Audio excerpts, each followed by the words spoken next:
Welcome to One-on-One with Bnai Brith International. I'm CEO Dan Mariaschin. Thank you for tuning in today. I hope everyone is staying home and taking good care of themselves. We hope these conversations will help ensure that physical distancing doesn't turn into social isolation. So joining me today from Montevideo, Uruguay, is my colleague Eduardo Kohn, Bnai Brith's Director of Latin American Affairs. Eduardo has been with Bnai Brith since 1984 and has spent nearly 40 years advocating for the Jewish people in Latin America and on behalf of the State of Israel. In our conversation today, I'll be asking Eduardo about what's going on in Latin America, how it's responding to the coronavirus pandemic, how the Jewish communities are handling the outbreak, and about anti-Semitism in the era of COVID-19, and what Bnai Brith is doing to help Jews across Latin America during this time. I'll also ask him about the re-election of Luis Almagro as Secretary General of the Organization of American States, what that means for Latin America and for its relationship with the Jewish community. Eduardo, welcome to the program today. Thank you very much. It's a pleasure to be talking with you. So the first question really is the obvious question, but something that we're very interested in. How is Uruguay coping with COVID-19? And in general, how is the Jewish community coping with it? Well, in these difficult times, fortunately, in Latin America in general, Uruguay in particular, the government has taken severe decisions in the very beginning. When we had the first 4 cases of coronavirus, it was March 13. Immediately, the government closed schools, universities, private and public, and closed over all the activities little by little. Not like an obligation. I mean, there is no penalty by law because supermarkets must be open, hospitals must be open, police, etc. But the result is that up to today, the situation in Uruguay is a little better. It's a little better than in other countries in the region. But we know that April will be a key month because weather will change. Autumn will be in not only the beginning but really colder. And the measures are very clear. Stay home. In the case of the Jewish community, we are harder. We decided on the 12th, we made a big event here in Uruguay to remember the assassination of David Fremd 4 years ago by a terrorist. And on the next following day, started the question of coronavirus. And in 2 more days, Bnai Brith and other organizations, we decided to close. Our organizations are physically closed. No date, probably we are hoping in May, but we don't know. We are closed here in Chile, in Argentina, everywhere, and we work as we are working now. We try to use Zoom and other platforms just to get in touch, our executive committees or whatever, and to offer this kind of interviews, to offer lectures, to offer meetings, and trying to do telework, what we understand today.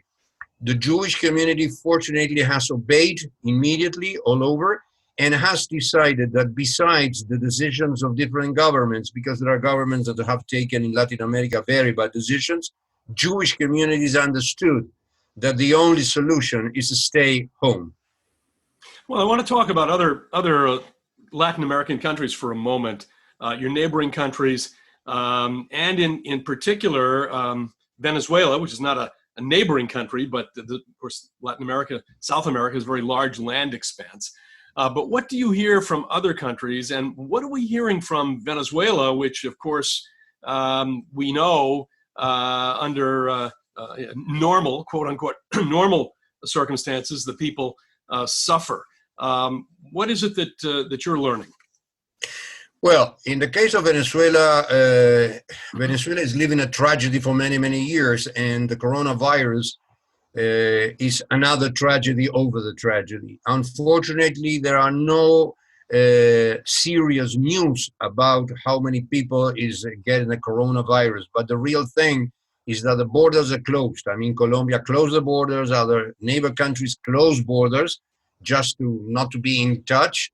But the situation, the sanitary situation in Venezuela, it's a tragedy, more a tragedy than it was when they have not supplies. The Jewish community is surviving. This is the word that we can use in Venezuela because, of course, they stay at home, but you can imagine that supplies, real supplies, are very difficult to make it available in Venezuela. The government is not behaving differently.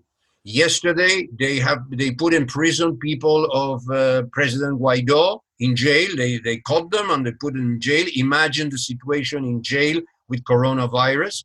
So all the American states are very concerned, but the problem is the closed borders. And two mentions that are very important, I think, to share with our people. Unfortunately, the president of Brazil has not understood carefully what is happening because yesterday, not only the week before, but yesterday, he went to walk in Brasilia and saying that we have to leave our homes and reestablish the question of schools and opening schools, etc.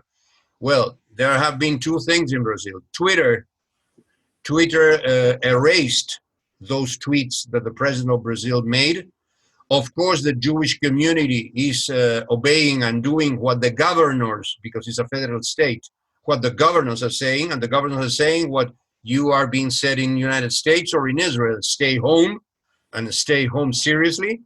And there is a confrontation between the presidency and the governors. But what the people is doing in Rio de Janeiro, Sao Paulo, only the state of Sao Paulo is 50 million people. So they are staying home. And in Argentina, it's different. The measures that the government have taken are very severe.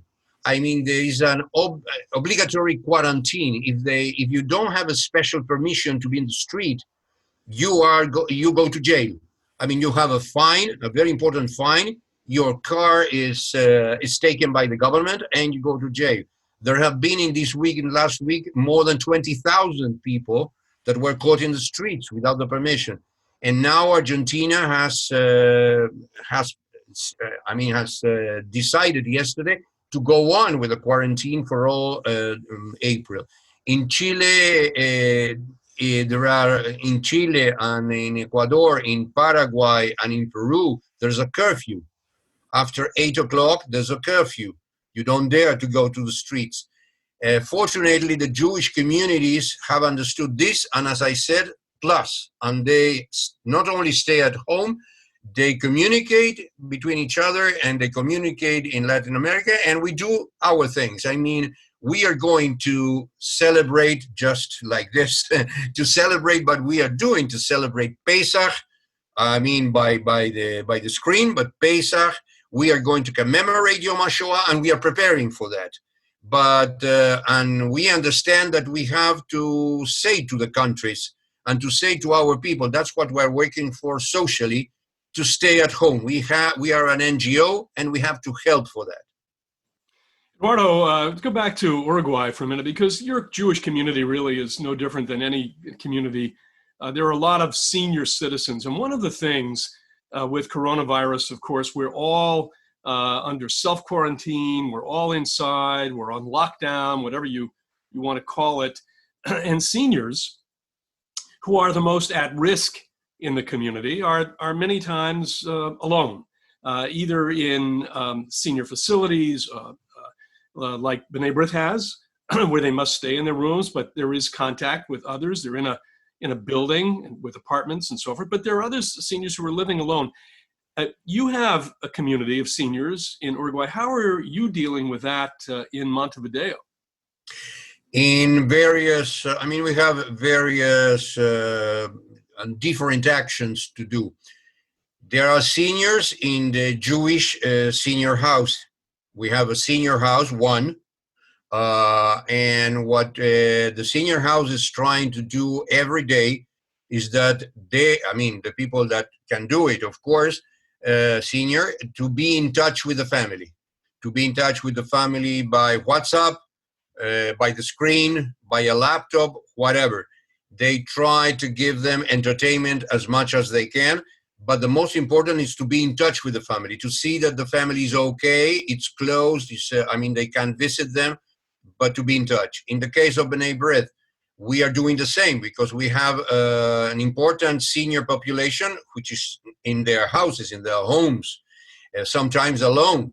For example, we have, I'm not going to give names, but we have a former district president which is recently has become a widow. She's alone. Of course, she has a lot of family, but we have built a WhatsApp group called the Mentors of Bnei Brith, and we are in touch with them at least 3 times a day with material, with conversation, asking them if they're okay, what they need. I mean, this is very important for us. And there is the Tzedakah Foundation.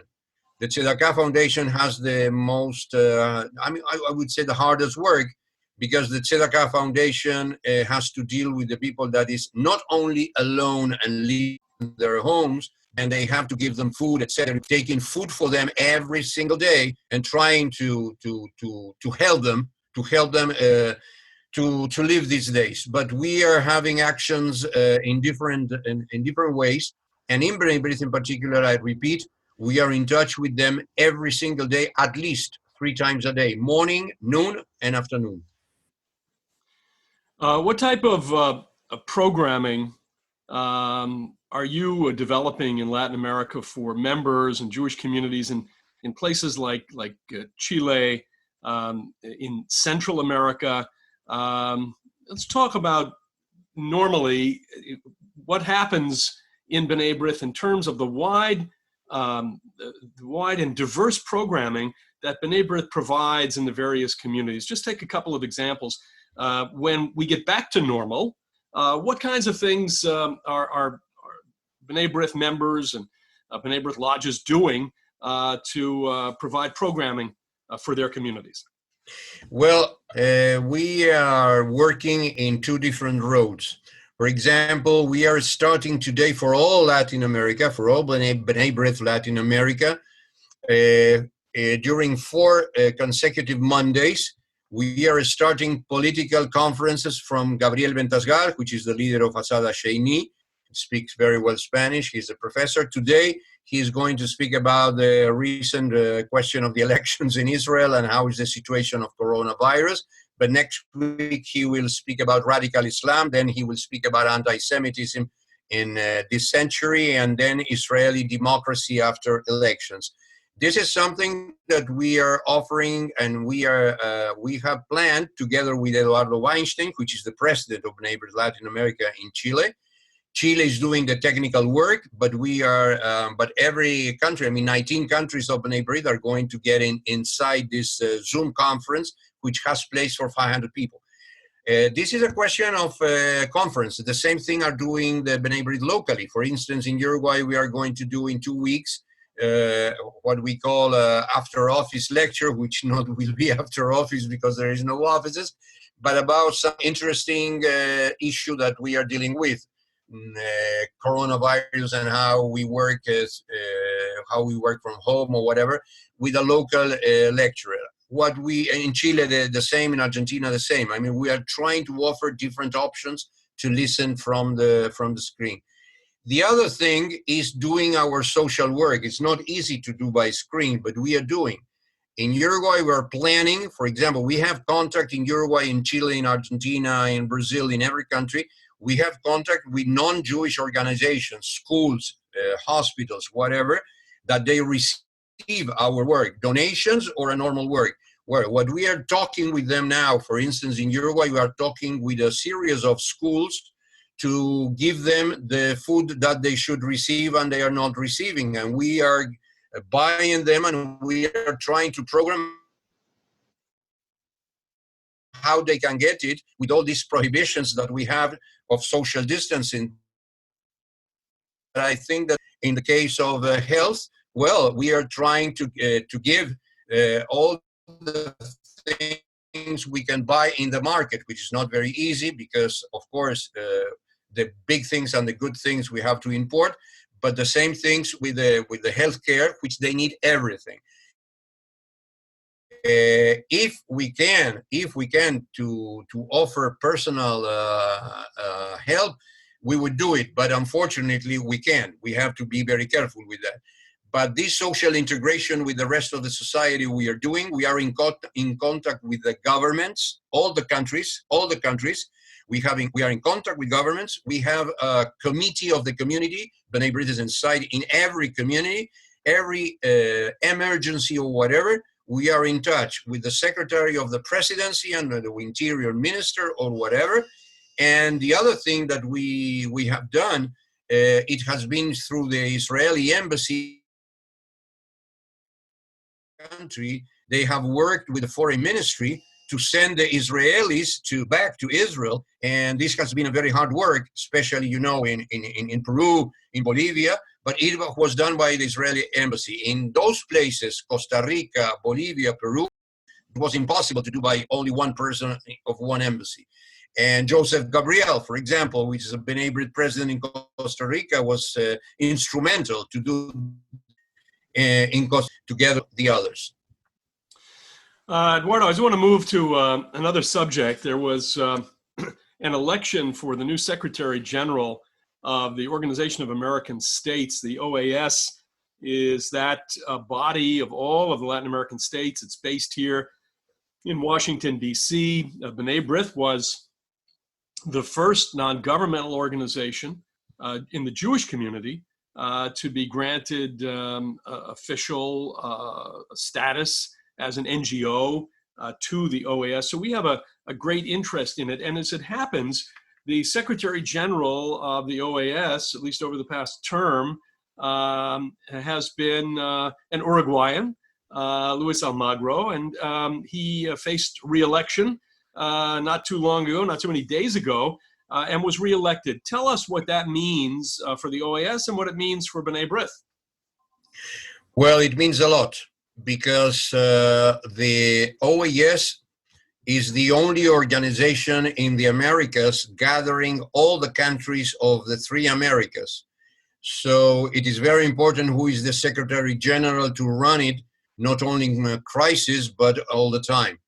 Almagro was the Secretary General in these last 5 years. The re-election was overwhelming in favor of his candidacy, because the other candidate only got 10 votes, who were clearly in favor of Maduro and other proxies, and there were 23 votes for Almagro. Almagro have done a very important job in question of human rights, not only against the dictatorship in Venezuela, but also about the dictatorship in Cuba and the lack of human rights. The OAS, as we understand, which headquarters is in Washington, is trying to do, of course, by the screen, but is trying to do its best now to help the question of human rights in Venezuela the most they can.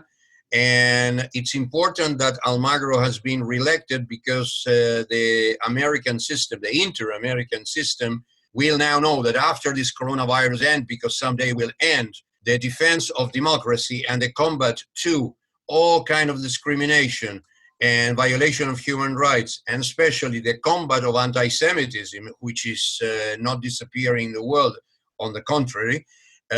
We have some important ally there in the Secretary General and in his team, because his chief of staff will go on being Ambassador Gonzalo Conque, which is a great defender of human rights and has done a very remarkable job together with the Secretary General. So I think that not only Bnai Brith, but all NGOs must be very comfort and happy of these re-elections, because they know that the question of human rights will have a big a big defense in the next 5 years. Well, I know that you have really, over the years, developed excellent relationships with the various leaders of the OAS. Bnai Brith has been represented, of course, at all of the plenaries, and it's important when we talk about so many different Jewish communities around the world. There are some very important communities, small ones and large ones in Latin America. And they mean a lot to us, because Bnai Brith has a presence in so many countries in Latin America. So we're deeply appreciative for all that you do and together with our colleagues in representing us at this important organization. Well, Eduardo, thank you for bringing us up to date on so many different subjects. Coronavirus in Uruguay and Latin America, the Organization of American States, what it is that Bnei Brith is doing programmatically, even during the time of COVID-19. And we, of course, will look forward to speaking with you again many times on these and on other subjects. Thank you very much much for watching One-on-One with Bnei Brith International. Please visit our website, bnaibrith.org, like our Facebook page, follow us on Twitter and on Instagram.